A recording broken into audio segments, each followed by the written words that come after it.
So in terms of the big society, 40% of people feel it could be them, good for them, local area. 30% believe it could be good for them personally. 49% of people believe that we should get more involved in improving public services in local areas, but only 28% believe it could be them. So that's an interesting difference. In addition to this ideology and the knowledge of it, and a series of government policies for which I'm not responsible, we have set up something which is a third element, and just one element of many in the big society, and that's the Big Society Network. And we are independently funded. We're funded by individuals, foundations, businesses, and we're embryonic. We're a very small team. I've spent my life trying to do things. I've worked on comic relief since it started, Changed the World for a Fiver. I co-founded a thing called The Big Lunch with Tim Smith from the Eden Project, which got almost 1 million people out onto the streets 2 years running to strengthen their communities. And that's my background, and I'm trying to engage citizens. So the network really has 3 goals. One is to encourage and enable people to take local action in their area. And that could be anything from a very simple neighbourly thing, like having a big lunch, sharing resources, sharing skills. Your street is the biggest untapped source of happiness and resource in your life, in my view, through to something much more sophisticated. And at the top end, that includes setting up schools, for example, and lots in between.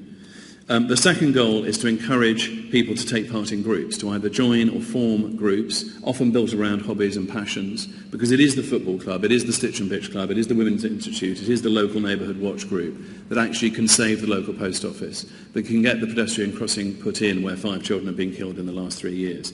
When we're in groups, we learn democracy, we learn support, and just as per Robert Putnam's analysis, in America of bowling alone, we belong less and less to groups. Our third place is Starbucks, outside of work and home. Our third place should be lots of vibrant community groups that can then not only fulfil their own purpose, often having fun, practical support, but actually get things happening in the community. And the third thing is to encourage people to take up all legislation that either exists or will exist to help them. And there's a lot of it coming down the road, but a lot already exists. So Big Society Network is just a small background organisation. Actually, we're not going to be particularly visible to the public, but anything we do as a registered charity, which is what we're registering for at the moment, will be transparent and scrutable. The main things we're going to do with citizens is to try to do things that make sense. And so I just want to touch on briefly, before throwing it open to questions, to the main idea we're working on. And that idea is called Your Square Mile. Your Square Mile is based on the following principles. There are 93,000 square miles in the UK. Many of them are just occupied by sheep, as it turns out, but there are many that aren't. And we hear about only 2 of them, Westminster and the City, and both have let us down very badly in recent years. And as citizens, we would like to take charge, I think, more and more of what happens in those square miles, and for those square miles to count as much as the one that's around us at the moment. So we're going to set up Your Square Mile as a mutual. It will be an industrial and provident society, a citizens' mutual, a union for citizens, if you like, in the most constructive sense of that term, where anybody in the UK, any citizen, can become a shareholder, probably over the age of 16, for something very simple like £5 a year. And what it will offer is some very practical things, like cheap, comprehensive liability insurance, so that anything you volunteer for, working on a school trip, setting up a street party, helping an elderly person in their own home, you're covered. Total peace of mind for less money. Speeding up CRB checks, even removing them in some cases, or making them cheaper for smaller organisations. So removing obstacles. Giving people a sense of where they start in terms of making a difference.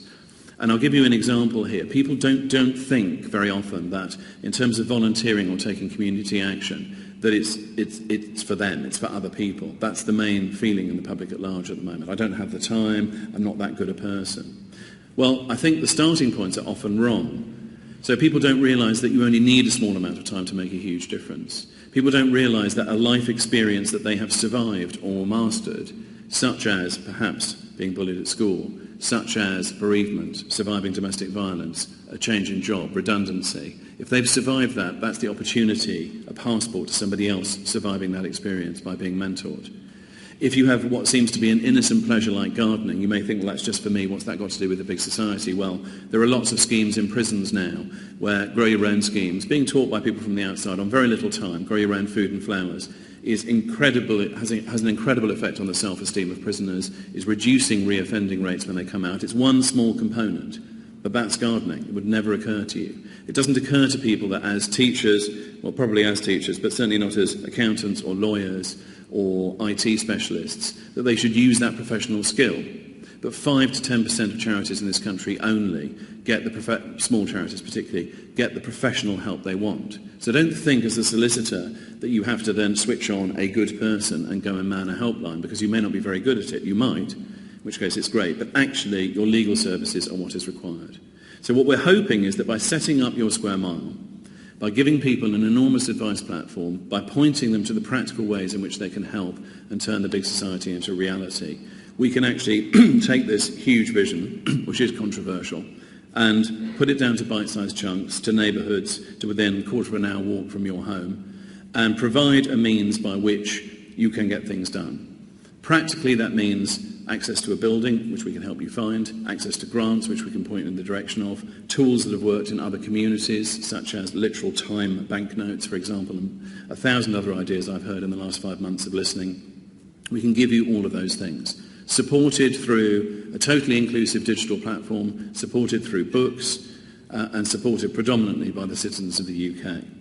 So my view is, and I've said this to Cameron and many other people, that we will only start delivering the big society when we stop talking about it and actually do it. And then in 2-3 years' time, we might find that we're living in it rather than just talking about it. Thank you very much.